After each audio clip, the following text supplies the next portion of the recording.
Ёл шувуу халзан болсон нь эрт урд цагт хүн төрлөختөнд гал олддгүй байжээ. Тэр цагт Тэнгис далайн цаад хөвөөнд өтгөн шигүү оймод байдаг байв.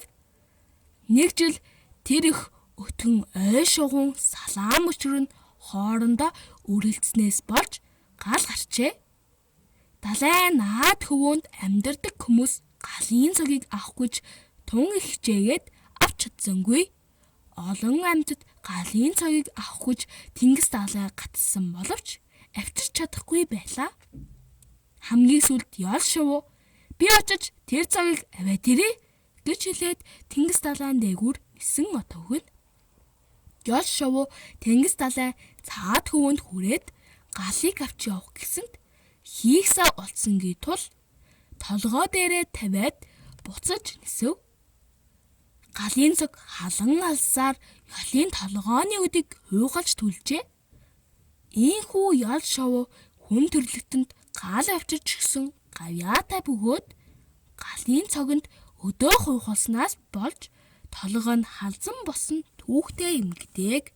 Одоо та нартаа дахин нэг үлгэр уншиж өгье. Тангадууд тогоогоо хагалхаа болсон нь. Эрт урд цагт тангадууд хоол хийж идчихэд бүх тогоо шанаг, аяг тавга хагалж хайдаг заршилтай байжээ. Учир нь тэд маргааш өглөө амьд сэрүүн босож ирэх үү?